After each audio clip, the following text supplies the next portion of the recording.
नमस्कार, मैं हूं सत्यपाल और आप देख रहे हैं CWB हिंदी न्यूज।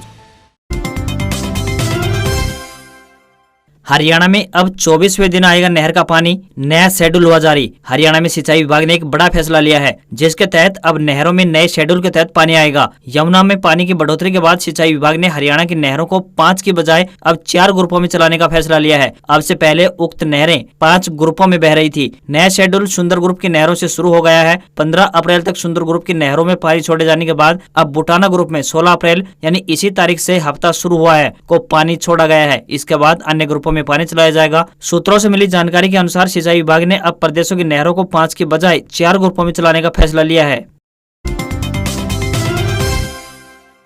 हरियाणा में अब 20 किलोमीटर दायरे तक बनेंगे टोल पास, नियमों में किया गया बदलाव। हरियाणा के डिप्टी सीएम दुष्यंत चौटाला की दिल्ली में national highway authority of India यानी NHAI के साथ बैठक हुई है, जिसके बाद टोल नियमों में बड़ा बदलाव किया गया है। गुरुग्राम सोना एक्सप्रेस वे पर टोल के मुद्दे को लेकर प्रदर्शन कर रहे ग्रामीणों की मांग पर विचार करते हुए डिप्टी सीएम दुष्यंत चौटाला ने NHAI के अधिकारियों को आवश्यक दिशा निर्देश दिए। डिप्टी सीएम दुष्यंत चौटाला ने बताया कि नेशनल हाईवे के टोल प्लाजा क्षेत्र के 20 किलोमीटर के दायरे में रहने वाले स्थानीय लोगों के लिए 315 रुपए में पास बनाने का फैसला लिया गया है। उन्होंने कहा कि पहले यह नियम 5 और फिर 10 किलोमीटर दायरे का हुआ करता था, लेकिन अब यह दायरा बढ़ाकर 20 किलोमीटर तक कर दिया गया है। नए नियमों के अनुसार सुविधा का लाभ लेने वाले पात्र लोगों के पास जल्द पास बना दिए जाएंगे ताकि वे इस सुविधा का लाभ उठा सकें।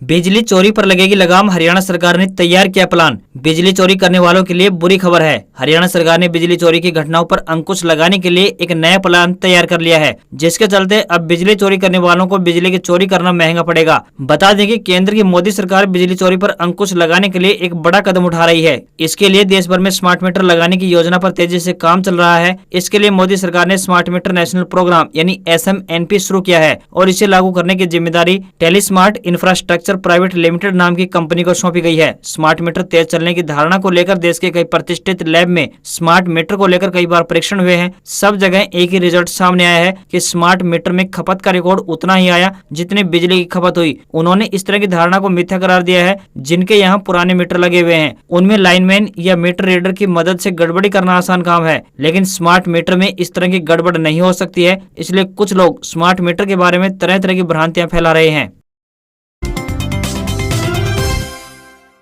भ्रष्टाचारियों पर शिकंजा कसने की तैयारी में हरियाणा सरकार स्टेट विजिलेंस में शामिल होंगे 550 नए अफसर। हरियाणा में स्टेट विजिलेंस को और मजबूत करने की तैयारी है। अभी विजिलेंस में 533 अफसरों की तैनाती है। अब इनकी संख्या लगभग दोगुनी करने की तैयारी है। महानिदेशक के प्रस्ताव बनाकर मंजूरी के लिए मुख्यमंत्री के पास भिजवाया गया है। हरियाणा के सरकारी विभागों में भ्रष्टाचार को जड़ से खत्म करने और ऐसे मामलों की तेजी से जाँच के लिए स्टेट विजिलेंस ब्यूरो का चेहरा मोहरा बदलने वाला है। हरियाणा सरकार के करीब 5 लाख अधिकारियों व कर्मचारियों की निगरानी फिलहाल स्टेट विजिलेंस ब्यूरो के मात्र 533 अफसरों के हवाले है। मुख्यमंत्री मनोहर लाल ने स्टेट विजिलेंस ब्यूरो में इन अधिकारियों की संख्या को बढ़ाकर डबल करने की सैद्धांतिक स्वीकृति प्रदान कर दी है। अगले कुछ दिनों में स्टेट विजिलेंस ब्यूरो में करीब 550 नए अधिकारी शामिल किए जा सकते हैं। स्टेट विजिलेंस ब्यूरो के महानिदेशक शत्रुजीत कपूर ने इसका प्रस्ताव बनाकर मुख्यमंत्री मनोहर लाल के पास भिजवा दिया है। आपको बता दें कि विजिलेंस ब्यूरो में डायरेक्ट भर्ती नहीं होती है। विभिन्न विभागों खासकर CBI और पुलिस से प्रतिनियुक्ति पर विजिलेंस में अधिकारी और कर्मचारी भेजे जाते हैं। विजिलेंस ब्यूरो में आधा दर्जन और रिटायर्ड CBI अधिकारियों के एंट्री पाने की संभावना बन गई है।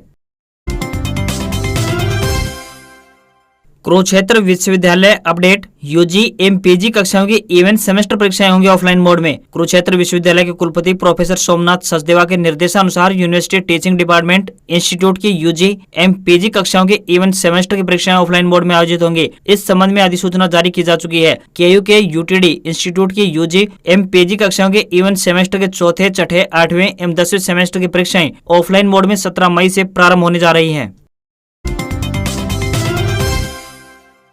PM किसान की 11वीं किस्त के लिए KYC होगा जरूरी। अगर अभी तक PM किसान सम्मान निधि की 11वीं किस्त नहीं आई है तो आपको चिंता करने की जरूरत नहीं है। हालांकि इससे रजिस्टर्ड लाभार्थियों को अप्रैल जुलाई की किस्त के लिए eKYC करवाना जरूरी है। इसकी आखिरी तारीख 31 मई तय की गई है। eKYC करवाने के बाद आपको PM किसान की 11वीं किस्त के 2000 रुपए खाते में आ जाएंगे। अगर आप सोच रहे हैं कि अपने मोबाइल फोन या फिर लैपटॉप से OTP के जरिए eKYC हो जाएगी तो ऐसा नहीं होगा। दरअसल PM किसान पोर्टल के अनुसार eKYC के लिए आधार आधारित OTP प्रमाणीकरण को फिलहाल रोक दिया गया है। इसलिए KYC के लिए आपको आधार सेवा केंद्र जाना होगा या फिर आपके नजदीकी CSC केंद्र से संपर्क कर सकते हैं। यहाँ पर बायोमेट्रिक प्रमाणीकरण के जरिए ही eKYC हो सकेगा। जवाहर नवोदय विद्यालय अपडेट, छठी कक्षा के प्रवेश के लिए 30 अप्रैल को परीक्षा। जवाहर नवोदय विद्यालय के प्राचार्य मोहर सिंह ने बताया कि जवाहर नवोदय विद्यालय तितरम कैथल में कक्षा छठी में प्रवेश के लिए आगामी 30 अप्रैल 2022 को जिला के विभिन्न खंडों के स्कूलों में प्रवेश परीक्षा आयोजित की जाएगी। उन्होंने बताया कि सत्र 2021-22 में जो छात्र कक्षा 5वीं में पढ़ रहे थे तथा उन्होंने दिसंबर 2021 में कक्षा छठी में प्रवेश के लिए ऑनलाइन आवेदन किया था, वह सभी अपना प्रवेश पत्र वेबसाइट www.navodaya.gov.in पर विजिट करके प्राप्त कर सकते हैं। उन्होंने बताया कि यदि किसी परीक्षार्थी को प्रवेश पत्र मिलने में कोई समस्या है तो वे नवोदय विद्यालय तितरम कैथल में किसी भी कार्य दिवस में सुबह 9 बजे से लेकर शाम 5 बजे तक आकर अपना प्रवेश पत्र प्राप्त कर सकते हैं। प्रवेश पत्र डाउनलोड करने के पश्चात विद्यार्थी जिस विद्यालय में कक्षा 5वीं में सत्र 2021-22 में पढ़ रहा था उस स्कूल के हेडमास्टर के हस्ताक्षर उस प्रवेश पत्र पर अवश्य होने चाहिए और यह प्रवेश पत्र परीक्षा के दिन परीक्षा केंद्र में जमा किए जाएंगे। अतः सभी अभिभावक इस प्रवेश पत्र की फोटोकॉपी अवश्य अपने साथ रखें। एससी व सामान्य छात्रवृत्ति के लिए 2 मई तक कर सकते हैं आवेदन। कुरुक्षेत्र जिला खेल एवं युवा कार्यक्रम अधिकारी रामनिवास ने कहा है कि साल 2021-22 के अंतर्गत 1 अप्रैल 2021 से 31 मार्च 2022 तक जिन खिलाड़ियों द्वारा राज्य स्तर की खेल प्रतियोगिताओं में पदक विजेता या प्रतिभागिता की है वह खिलाड़ी एससी व सामान्य छात्रवृत्ति के लिए आवेदन पत्र 2 मई 2022 तक जिला खेल एवं युवा कार्यक्रम अधिकारी कुरुक्षेत्र के कार्यालय में जमा करवा सकते हैं। आवेदन पत्र का नमूना में निर्धारित नियम व शर्तें haryanasports.gov.in पर उपलब्ध है। आवेदन पत्र के साथ खेल उपलब्धियों की सत्यापित प्रतियां, हरियाणा निवास के सत्यापित प्रमाण पत्र, एससी प्रमाण पत्र की सत्यापित प्रति, परिवार पहचान पत्र की सत्यापित प्रति, आय प्रमाण पत्र की सत्यापित प्रति, खिलाड़ियों की माता पिता की वार्षिक आय 2 लाख से कम होनी चाहिए, खिलाड़ी कभी भी व किसी डोपिंग में दोषी नहीं पाया गया हो तथा वर्णित प्रतियोगिता में वास्तविक रूप से भाग लिया गया हो तथा आवेदन पत्र के साथ लगाए गए सभी दस्तावेज सही हैं का स्वयं डिक्लेरेशन संलग्न होना चाहिए। किसी भी प्रकार की अन्य जानकारी के लिए जिला खेल एवं युवा कार्यक्रम अधिकारी कुरुक्षेत्र के कार्यालय में संपर्क कर सकते हैं। आपकी बेटी हमारी बेटी योजना, पहली बेटी के जन्म पर मिलेंगे 21,000 रूपए, आप भी उठा सकते हैं इस योजना का लाभ। कुरुक्षेत्र के उपायुक्त मुकुल कुमार ने कहा है कि महिला एवं बाल विकास विभाग के माध्यम से चलाई जा रही आपकी बेटी हमारी बेटी योजना के तहत ग्रामीण एवं शहरी क्षेत्रों में जन्मी अनुसूचित जाति तथा बीपीएल परिवारों को पहली बेटी के जन्म पर 21,000 रूपए और सभी वर्गों की दूसरी व तीसरी बेटी के जन्म पर 21,000 रूपए की राशि जीवन बीमा निगम में निवेश की जाती है। LIC की ओर से लाभार्थी के नाम से एक मेंबरशिप सर्टिफिकेट जारी किया जाता है। इस मेंबरशिप सर्टिफिकेट को बच्ची के वयस्क होने के बाद लगभग 1 लाख रूपए मिलेगा, लेकिन उस समय लाभार्थी लड़की अविवाहित होनी चाहिए। आवेदन के लिए लाभार्थी लड़की के जन्म प्रमाण पत्र की सत्यापित प्रति, परिवार पहचान पत्र, राशन कार्ड संख्या, जाति प्रमाण पत्र केवल अनुसूचित जातियों के लिए आवश्यक है। BPL कैटेगरी से जुड़े आदि दस्तावेजों की आवश्यकता होती है। योजना का लाभ लेने के लिए बेटी के जन्म के 1 साल के अंदर आवेदन किया जा सकता है, इसलिए सभी पात्र लोग आपकी बेटी हमारी बेटी योजना का लाभ निश्चित समयावधि में जरूर उठाएं। यह योजना पूरे हरियाणा में लागू है। जस हत्याकांड अपडेट, DNA रिपोर्ट में भी हुआ साबित, अंजलि ने ही उतारा था मासूम को मौत के घाट। करनाल जिले के गांव कमालपुर रोडान में 5 साल के मासूम की हत्या मामले का राज अब जस के खून के नमूनों व बालों की DNA जांच रिपोर्ट ने खोल दिया है। आरोपित चाची अंजलि ने ही हत्या की वारदात को अंजाम दिया था, ऐसा DNA रिपोर्ट में सामने आया है। पुलिस को दिए गए बयान में चाची अंजलि ने बताया था कि वह जस को बहुत प्यार करती थी। वारदात वाले दिन जस की बहन भी चाची के पास ही थी, लेकिन चूंकि जस फोन में कार वाला गेम खेलने में मशगूल था इसलिए वह अपने घर चली गई थी। जस रूम में ही मोबाइल पर गेम खेल रहा था। इस दौरान चाची अंजलि के हाथ में मोबाइल का चार्जर था। सीरियल देखते हुए उसे अचानक गुस्सा आया और उसने जस के गले को चार्जर के केबल से दबाना शुरू कर दिया। इस पर जस जोर से चिल्लाया तो डरकर अंजलि ने चार्जर के केबल को ढीला छोड़ दिया। फिर उसे ख्याल आया कि अब जस घर जाकर सबको बताएगा कि चाची ने ऐसा किया। जब वह सबको बताएगा तो विकास व अन्य परिवार वाले उसे मारेंगे। यह सोचकर एक बार फिर अंजलि ने चार्जर के केबल को तब तक नहीं छोड़ा जब तक उसकी मौत नहीं हो गई। इसके बाद शव को बेड में रखा और मौका पाते ही रात को बैग में डालकर राजेश की छत पर फेंक आई। वहीं 6 अप्रैल की सुबह अपनी छत पर शव देखकर राजेश की पत्नी धनवंती और मां सोरंदी डर गई और उन दोनों ने मिलकर अपनी छत से शव को पड़ोसियों की टीन पर गिरा दिया था, जो शव को खुदबुर्द करने के आरोप में न्यायिक हिरासत में है। स्टाफ नर्स की भर्ती के बदले नियम, हरियाणा से बाहर के युवा भी दे सकेंगे परीक्षा, कांग्रेस का सरकार पर निशाना। हरियाणा में स्टाफ नर्सों की भर्ती के लिए 3 साल से चल रही प्रक्रिया के बीच अचानक से नियमों में बदलाव कर दिया गया है। अब हरियाणा के बाहर के उम्मीदवार भी यहां स्टाफ नर्स के पद पर भर्ती हो सकेंगे। स्टाफ नर्स की नियुक्ति के लिए साल 2019 में निकाली गई भर्ती में शामिल होने के लिए युवाओं को हरियाणा नर्सेस रजिस्ट्रेशन काउंसिल से रजिस्ट्रेशन करवाना अनिवार्य था, लेकिन अब इस अनिवार्यता को खत्म कर दिया गया है। नए नियम की बात करें तो इससे देश के किसी भी प्रादेशिक नर्सिंग काउंसिल या फिर भारतीय नर्सिंग काउंसिल के रजिस्टर्ड उम्मीदवारों को भी एक समान कर दिया गया है। इससे प्रदेश के बाहर के युवा भी हरियाणा में स्टाफ नर्स के पद पर चयनित हो सकेंगे। कांग्रेस के राष्ट्रीय महासचिव रणदीप सिंह सुरजेवाला ने इसे हरियाणा के बेरोजगार युवाओं पर कुठाराघात बताया है। सुरजेवाला ने कहा है कि उत्तर प्रदेश सहित लगभग सभी प्रदेश जब केवल अपने राज्यों के नर्सिंग काउंसिल के रजिस्टर्ड उम्मीदवारों को ही आवेदन करने का मौका देते हैं, तो फिर पूरे देश में सबसे ज्यादा बेरोजगारी वाले प्रदेश हरियाणा की बात करें तो सरकार अपने ही युवाओं के साथ यह भेदभावपूर्ण व्यवहार क्यों कर रही है। उन्होंने कहा कि जब हरियाणा नर्सिंग काउंसिल के रजिस्टर्ड युवा बेरोजगार दूसरे प्रदेशों में आवेदन नहीं कर सकते और जब वे प्रदेश हरियाणा के युवा बेरोजगारों के साथ भेदभाव अपनाते हैं, तो प्रदेश सरकार यह युवा विरोधी रवैया क्यों अपना रही है। क्या प्रदेश में योग्य नर्सेस की कमी है जो दूसरे प्रदेशों से युवाओं को बुलाया जा रहा है।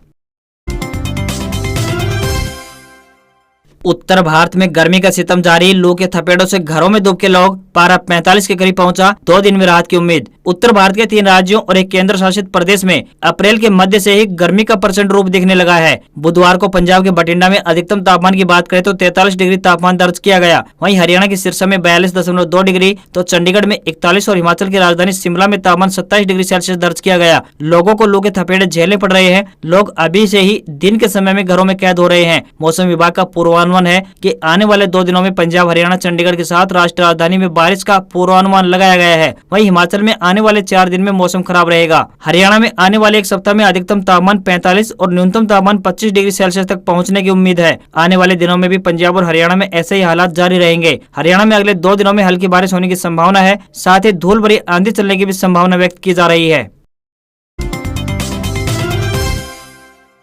महेंद्रगढ़ जिले के लिए आधुनिक कृषि यंत्र खरीदने के लिए मांगे गए आवेदन। हरियाणा कृषि विभाग की ओर से आधुनिक कृषि यंत्र खरीदने के लिए आवेदन आमंत्रित किए गए हैं। इच्छुक किसान आगामी 9 मई तक विभाग की वेबसाइट agriharyana.gov.in पर आवेदन कर सकते हैं। यह जानकारी देते हुए नारनौल के सहायक कृषि अभियंता इंजीनियर DS यादव ने बताया कि किसान आधुनिक कृषि यंत्रों पर सब्सिडी लेने के लिए आवेदक किसान को आधार कार्ड, ट्रैक्टर की RC आदि ऑनलाइन आवेदन के समय ही पोर्टल पर अपलोड करनी होगी। विभाग की ओर से जारी हिदायतों के अनुसार कपास बिजाई मशीन, ट्रैक्टर चालित स्प्रे पंप, सीधी धान बिजाई मशीन, ट्रैक्टर चालित रोटरी वीडर, 12 हॉर्स पावर से ज्यादा power tiller, barricade making machine, स्वचालित 3 और 4 व्हील वाला रिपर बाइंडर, मक्का बिजाई मशीन, मक्का निकालने का थ्रेसर एवं न्यूमेटिक प्लांटर पर अनुदान के लिए किसान आवेदन कर सकते हैं। उन्होंने बताया कि इस स्कीम के संबंध में अधिक जानकारी के लिए किसान किसी भी कार्य दिवस को सहायक कृषि अभियंता कार्यालय रेवाड़ी रोड नारनौल में आकर जानकारी ले सकते हैं। Gold silver price update. सोने चांदी की कीमतों में बड़ी गिरावट, सोना 947 और चांदी 2062 रुपए हुई सस्ती। 20 अप्रैल को सोना चांदी के दाम में बड़ी गिरावट देखने को मिली है। सराफा बाजार की बात करें तो सराफा बाजार में सोना 947 रुपए सस्ता होकर 52,552 रुपए पर आ गया है। अगर चांदी की बात करें तो सराफा बाजार में चांदी 2062 रुपए सस्ती होकर 68,282 रुपए प्रति किलोग्राम पर पहुंच गई है। अगर साल 2022 की बात करें तो इस साल में अब तक सोना 4,273 रुपए महंगा हुआ है। वहीं चांदी की बात करें तो ये इस महीने 6,247 रुपए महंगी हो चुकी है। सरकारी नौकरी की बात करें तो 12वीं पास सरकारी बैंक में करें अप्लाई। 1.5 लाख से 5 लाख रुपए तक मिलेगी सैलरी। इंटरव्यू से होगा सिलेक्शन। 26 अप्रैल है लास्ट डेट। 12वीं से लेकर ग्रेजुएट कर चुके युवाओं के लिए सरकारी बैंक में नौकरी करने का एक शानदार मौका आया है। इंडियन बैंक का subsidiary Ind bank merchant banking services limited ने फील्ड स्टाफ, ब्रांच हेड सहित 73 पदों को भरने के लिए एप्लीकेशन मांगे हैं। एलिजिबल कैंडिडेट इन पदों पर अप्लाई करने के लिए IND बैंक की ऑफिशियल वेबसाइट indbankonline.com पर जा सकते हैं। अप्लाई करने की आखिरी तारीख 26 अप्रैल 2022 है। आज खबरों में बस इतना ही। देखते रहिए CWB हिंदी न्यूज। नमस्कार।